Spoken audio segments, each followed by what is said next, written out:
अस्सलाम वालेकुम दोस्तों, मेरा नाम है अली उमर सर हमेशा की तरह मौजूद है दाऊद और आप देख रहे हैं जिस वक्त क्रिकेट लवर अली शो को कैसे देखना तो बनता है। दूसरे आप लोग से बात करने जा रहे हैं। बात करेंगे जी आज आपके साथ कि न्यूजीलैंड के जो स्क्वाड के जो स्टार प्लेयर्स हैं वो बाहर हो चुके हैं, लेकिन ये जो टीम अनाउंस की गई है, मतलब बहुत से लोग कह रहे हैं जी कि फलाने हैं, ये है, बी टीम है वो, लेकिन मैं बड़ा खुश हूं। मुझे लगता है कि बड़ी बैलेंस मुकाबला होगा। इस पर बात करेंगे जी मोहम्मद यूसुफ के हवाले से कि मोहम्मद यूसुफ जो है वो बाहर नहीं हुए, जा रहे हैं टीम के साथ। ये क्या खबर है, सुबह से चल रही होगी ना कि बाहर हो गए, बताते हैं आपको कि वो जा रहे हैं टीम के साथ। इसके बाद जो अपडेट आ रही है वो आ रही है हसन नवाज के हवाले से। तो पाकिस्तान टीम के जो ओपनर थे वो भी डिसाइड हो गए। हसन नवाज ने वीडियो टॉक भी की है, इस पर बात करेंगे। और बात करेंगे जी मोहम्मद अली छाए रहे पूरे कैंप में, उन्होंने बड़ी ग्रेट बॉलिंग की, इस पर गुफ्तगू करेंगे। अफगानिस्तान को बैन करने का कह रहे हैं जी ह्यूमन राइट्स वाले। कौन है भाई ये ह्यूमन राइट्स वाले और ये कौन, क्यों अफगानिस्तान को बैन करने कह रहे हैं, इस पर बात करेंगे।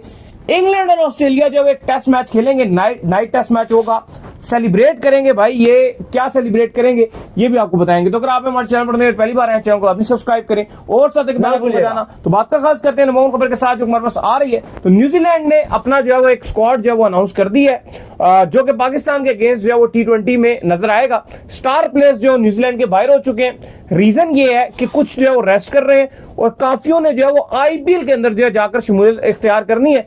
22 तारीख से जो आईपीएल भी शुरू हो रही है, तो अपने आप को फ्रेश रख के आईपीएल में शामिल होने जा रहे हैं। लेकिन दाऊद स्क्वाड पहले पढ़ के बताएं, फिर जरा बात करते हैं। देखिए, बिल्कुल न्यूजीलैंड ने अपना आज सुबह अपना T20 का स्क्वाड अनाउंस कर दिया है, जो 16 तारीख से स्क्वाड आप कह लें कि पहला मैच खेलेगा। कप्तान ब्रेसवेल भी अनाउंस कर दिए गए हैं। न्यूजीलैंड की टीम ऑलरेडी न्यूजीलैंड पहुंच गई है। कप्तान ब्रेसवेल ने बात की और उन्होंने इजहार किया, उन्होंने कहा कि मैं बड़ा एक्साइटेड हूं कि मुझे कप्तानी मिली है। एक तो मेरे लिए बड़ी ऑनर की बात है। दूसरी उन्होंने जो बात की, उन्होंने कहा कि पाकिस्तान का स्क्वाड ये बड़ा यंग नजर आ रहा है, बड़ा एग्रेसिव इंटेंट का स्क्वाड नजर आ रहा है, तो बड़ी ही टक्कर वाली और टाकरेदार सीरीज होगी। अगर स्क्वाड की बात की जाए तो कप्तान माइकल ब्रेसवेल को रखा गया, डेंजर मैन फिल एलन जिन्होंने लास्ट सीरीज में पाकिस्तान को पूरी तरीके से धोया था, उनका नाम भी इसके अंदर है। मार्क चैपमैन जो पाकिस्तान जब आते हैं और जब उनको मौका मिलता है तो सिंगल हैंडेडली हमारे बॉलर्स का भुरगस निकाल देते हैं। मार्क चैपमैन चैंपियन ट्रॉफी के भी शामिल थे, लेकिन खेलने का मौका नहीं मिला था, अलबत्ता फील्डिंग जरूर करते नजर आए थे। जैकब डुफी जिनका इवन नाम आ रहा था कि पॉसिबल है कि शायद वो फाइनल में खेल सके, जो इंडिया न्यूजीलैंड का था मैट हेनरी के जाने के बाद, अनफिट होने के बाद, लेकिन फिर नथिन स्मिथ को मौका मिल गया था। लेते स्मिथ तो कुछ कर ही नहीं रहा था वहां पे, ये भी कुछ ना करते। खैर इनका होना चाहिए था। इस सोदी का भी नाम है, वो भी वापसी कर रहे हैं। इस सोदी को मैं समझता हूं, इसको हैरान कुन बात थी कि ये बंदा नहीं था। अगर ये होता 11 में, बहुत फर्क डाल जाता। स्क्वाड में होता तो 11 में भी खेलता, और 11 में खेलता तो मुझे नहीं लगता कि इंडिया के लिए आसान होता इसको झेलना।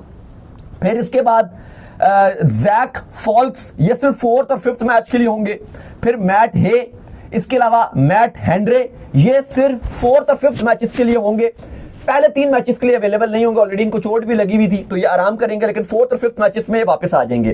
काइल जेमिसन, ये पहले 3 मैचेस के लिए अवेलेबल रहेंगे, अलबत्ता 4th 5th के लिए इनकी जगह मैट हेनरे आ जाएंगे, तो ये आईपीएल खेलने चले जाएंगे। तो ये काइल जेमिसन पहले 3 मैचेस के लिए रहेंगे। डेरिल मिचेल ये रहेंगे स्क्वाड में, पूरा T20 सीरीज खेलेंगे।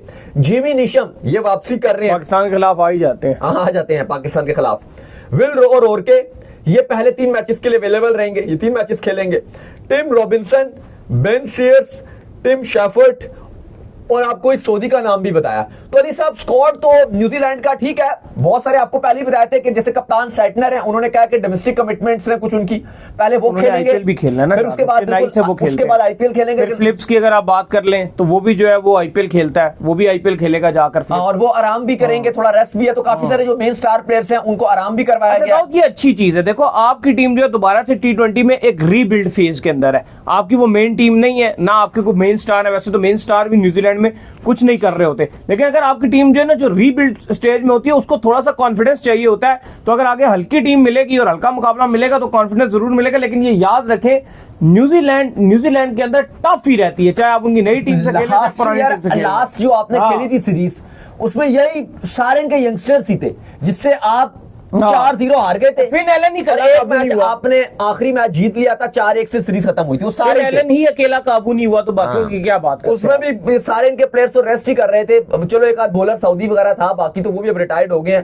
तो मिलने वगैरह थे। बाकी तो सारे उनके यंगस्टर्स थे, तो उन्होंने भी आपको पूरी प्रॉपर धोया था। काफी सारे उनके प्लेयर नहीं थे, फिर भी आप नहीं जीत सके थे। तो खैर ये भी जो इनका स्क्वाड नजर आ रहा है, बड़ा टफ नजर आ रहा है। पाकिस्तान की नई टीम है भाई, बड़ा उनको टफ कंपटीशन देगा ये। बॉलिंग की अगर आप बात कर ले तो न्यूजीलैंड में जो न्यूजीलैंड के बॉलर प्लेयर्स हैं वो उनकी कंडीशन को बड़ा अच्छा समझते हैं। कल पाकिस्तान टीम न्यूजीलैंड के लिए रवाना हो जाएगी। अगर शेड्यूल की बात की जाए तो वो भी आपको पढ़ के बता देते हैं। हैगले ओवल क्राइस्टचर्च में पहला T20 16 मार्च को खेला जाएगा, संडे, सेकंड T20 ट्यूसडे 18 मार्च ड्यूंडिन में खेला जाएगा, थर्ड T20 21 मार्च फ्राइडे को ईडन पार्क ऑकलैंड में खेला जाएगा, फोर्थ T20 23 मार्च को बे ओवल में खेला जाएगा, जबकि फिफ्थ T20 25 मार्च वेलिंगटन में खेला जाएगा। तो ये न्यूजीलैंड ने अपना स्क्वाड भी अनाउंस कर दिया। अभी उन्होंने ओडीआई स्क्वाड अनाउंस नहीं किया, वो T20 सीरीज के दरमियान में करेंगे। खैर इसके बाद जो अपडेट आ रही है हमारे पास वो आ रही है मोहम्मद यूसुफ को लेकर। तो खबरें सुबह से चल रही थी कि मोहम्मद यूसुफ जो है बाहर हो गए और वो एक्चुअल में बाहर हो भी गए थे। उन्होंने ये बताया था कि जो मेरी बेटी है उनकी तबीयत खराब है, जिसकी वजह से मैं पाकिस्तान टीम के साथ जो है न्यूजीलैंड ट्रैवल नहीं करूंगा। लेकिन अभी लेटेस्ट जब हम ये शो कर रहे हैं तो पीसीबी की तरफ से हमें अपडेट मौसूल हुई है और अपडेट ये आई है कि मोहम्मद यूसुफ जो है अब पाकिस्तान टीम के साथ ट्रैवल कर रहे हैं, न्यूजीलैंड जा रहे हैं। उन्होंने कहा कि डॉक्टर ने कहा कि मेरी बेटी की जो तबीयत है वो ठीक है, अब आप ट्रैवल कर सकते हैं। नहीं चले, बहुत अच्छी बात है कि उनकी अल्हम्दुलिल्लाह उनकी बेटी की जो तबीयत है वो भी काफी बेहतर हो गई है। और क्योंकि सुबह से चल रहा था कि मोहम्मद यूसुफ नहीं जा सकेंगे, क्योंकि उन्होंने खुद रिक्वेस्ट की थी कि मेरी बेटी की तबीयत खराब है तो मैं परेशान रहूंगा, साथ भी जाऊंगा न्यूजीलैंड टीम के साथ, तो मेरा जो मतलब मैं सही तरह वहां पर फोकस नहीं कर सकूंगा। इस वजह से उन्होंने कह दिया था कि मैं नहीं जा रहा। लेकिन अब क्योंकि डॉक्टर्स ने कहा कि उनकी बेटी की सेहत काफी ठीक है तो उन्होंने पीसीबी को भी अपडेट दे दिया कि मैं जाऊंगा। तो अब वो कल पाकिस्तान टीम के साथ ही रवाना होंगे। मेरा कौमी फरीजा है अगर मैं पाकिस्तान टीम के साथ जाना चाहता हूं। और देखो वो ऐसे खिलाड़ी है मोहम्मद यूसुफ, एक तो प्रॉपर बल्लेबाज थे भी। मैं और आप मोहम्मद यूसुफ की ही बात कर रहे थे, मैं भी आपको बता रहा था कि मेरे मोहम्मद यूसुफ बहुत फेवरेट थे। हम अभी बात ही कर रहे थे क्रिकेट की। तो अली साहब जो आपके यंगस्टर्स आ रहे हैं जैसे हसन नवाज है, उमैर बिन यूसुफ है और काफी सारे आपके पास जो यंगस्टर्स बल्लेबाज हैं, उनको अभी इस तरह के इंप्रूव करने की जरूरत है। बिल्कुल एग्जैक्टली यूसुफ जैसे मेंटोर की जरूरत है। तो ये बड़ी अच्छी बात है कि यूसुफ ऐसा बैटिंग कंसल्टेंट पाकिस्तान टीम के साथ हमने देखा पूरे जो प्रैक्टिस होती रही पाकिस्तान के मैचेस की, प्रैक्टिस मैच में अंपायर खड़े थे, अंपायर के साथ मोहम्मद यूसुफ भी खड़े हुए। और एग्जैक्टली न्यूजीलैंड की कंडीशन टफ रहती है आपके बैट्समैनों के लिए, जो भी आप कह लो, क्योंकि वहां पे थोड़ी सी फास्ट कंडीशन होती है, थोड़ी तेज गेम होती है, ग्राउंड छोटे होती है, अटैक करना पड़ता है, तो थोड़ी सी आपकी बेसिक्स और टेक्निक भी बड़ी सॉलिड होनी चाहिए। तो यूसुफ का रोल अहम रहेगा। खैर इसके बाद जो अपडेट आ रही है हमारे पास वो आ रही है हसन नवाज के हवाले से। हसन नवाज ने जो मीडिया टॉक भी की है और पाकिस्तान टीम के जो ओपनर्स हैं जिनको ओपनिंग के तौर पर जो पाकिस्तान टीम ने प्रैक्टिस करवाई है तो वो दो कंफर्म हो चुके हैं। एक का नाम है हसन नवाज और दूसरे का नाम है मोहम्मद हारिस। ये पाकिस्तान टीम में न्यूजीलैंड के खिलाफ आपको ओपनिंग करते हुए दिखेंगे। देखिए लैया का खिलाड़ी और पहला लैया का खिलाड़ी है जो पाकिस्तान की तरफ से इंटरनेशनल मैच खेलेगा। ये लैया के जो लोग हैं उनके लिए बड़ी ऑनर की बात है। आज मीडिया टॉक भी की, उससे पहले प्रैक्टिस मैच था जहां पे हसन नवाज ने भाई क्या कमाल किस्म की बल्लेबाजी की है। शाहीन शाह अफरीदी को भी आज उन्होंने दोबारा से धोया, एक बार तो नेट्स में धोया था, लेकिन आज उन्होंने जो सिनेरियो बेस्ड मैच चल रहा था वहां पर उन्होंने प्रॉपर तौर पर किसी बॉलर को रिस्पेक्ट नहीं दी और बड़े कमाल किस्म की अटैकिंग अप्रोच से खेले। फिर जब वो मीडिया टॉक करने के लिए आए तो उनसे पूछा गया कि आपका आज नहीं थी प्रैक्टिस, कल सिनेरियो बेस्ड एग्जैक्टली बिल्कुल कल ही हुआ था। और फिर जब उनसे पूछा गया कि भाई पाकिस्तान टीम की तरफ से आप खेल रहे हैं, आपके लिए कितने ऑनर की बात है, उन्होंने कहा बिल्कुल जी, लैया का मैं पहला खिलाड़ी हूं, इवन लैया से कोई फर्स्ट क्लास खिलाड़ी भी नहीं आया, तो मेरे लिए ये बहुत बड़ी ऑनर की बात है कि मैं लैया की नुमाइंदगी करूंगा।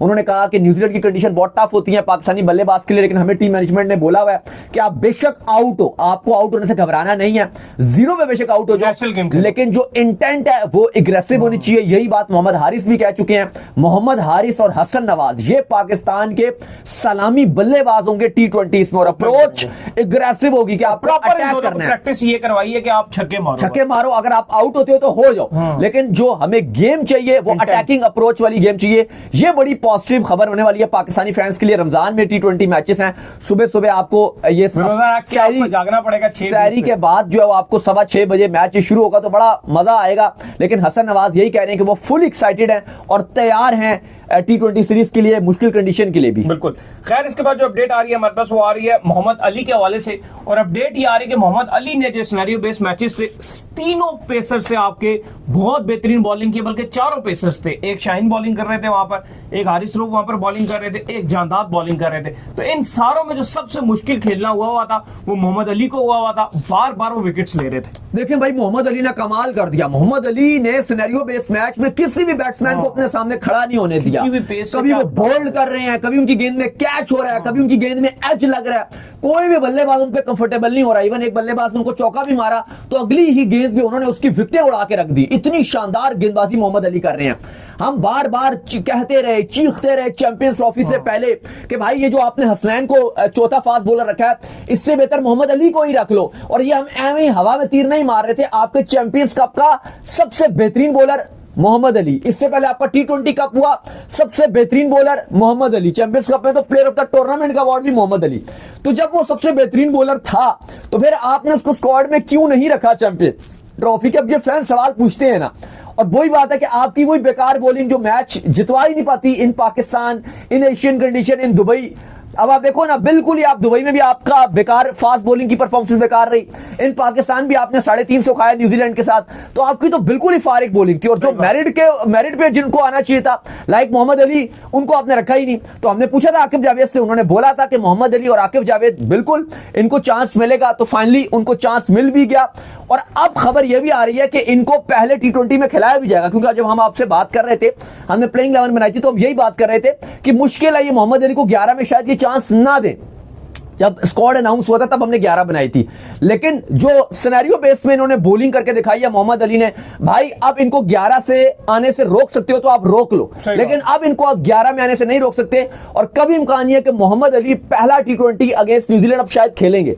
खैर, इसके बाद जो अपडेट आ रही है हमारे पास वो ये आ रही है कि अफगानिस्तान की टीम को जो है बैन करने का कहा गया, और ह्यूमन राइट्स की जो एक कमेटी होती है, एक टीम होती है, उन्होंने ये खत लिखा है जी ICC को कि अफगानिस्तान की टीम को जो है बैन करना चाहिए। तो ह्यूमन राइट्स वाले जब और कई जगह पे मसले हो रहे होते हैं तो ये सोए होते हैं, सत्तू पी के सोए होते हैं। तुम्हारा क्या लेना देना अफगानिस्तान से, और क्यों अफगानिस्तान को बैन करना चाहिए? क्रिकेट से मेरा भाई जरा दूर ही लो। देखिए, ह्यूमन राइट्स ने ICC को लेटर लिखा और उनका मानना यह है कि अफगानिस्तान की जो क्रिकेट टीम है मेंस, उसको बैन किया जाए, क्योंकि उनका मानना यह है कि वहां पर खवातीन को और यूथ को एजुकेशन से रोका जाता है और साथ जो है वो खेलों से रोका जाता है, तो फिर इनकी मेंस टीम को भी रोक दिया जाए।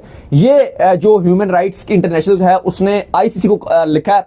अब ICC में जय शाह भी बैठे हुए हैं, लेकिन बिल्कुल इस तरह से कोई लॉजिकली बात भी नहीं है और ना ये बैन होना चाहिए। क्या हो गया यार, क्रिकेट से आपका क्या लेना देना? हाँ, तो में क्रिकेट रोकने से क्या वो वायलेशन रुक जाएंगी? उन्होंने कहा जी कि तालिबान की हुकूमत है तो उसकी वजह से आप उन पे बैन लगाएं, लेकिन लग नहीं रहा कि ICC इसके ऊपर एक्शन लेगा। और ICC को पहले भी काफी सारे बोर्ड्स भी कह चुके हैं। ICC नए से नया बोर्ड ग्रो करने की कोशिश करता है। England and Wales cricket board ने भी ICC को बोला था, काफी ज्यादा धमकियां दी थी इंग्लैंड और ऑस्ट्रेलिया दोनों ने, कि अफगानिस्तान के ऊपर पाबंदी लगाई जाए, हम उनका अपना जो मैच है वो हम खेलेंगे नहीं, अपना बाइकआउट कर देंगे। कह रहे थे चैंपियंस ट्रॉफी के मैच में हम बाइकआउट कर देंगे। इंग्लैंड ने धमकी दी थी, लेकिन इंग्लैंड हार गया वो मैच।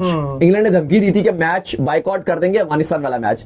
अलबत्ता खैर वो हार गए थे, लेकिन इस पर कोई आई होप कि कोई एक्शन नहीं होना चाहिए और ना हो। लेकिन फिलहाल अब ICC के हाथ में ये चीज चली गई है और ICC इस पर अब देखेगा, उनके खत को जवाब भी देगा जो ह्यूमन इंटरनेशनल काउंसिल है।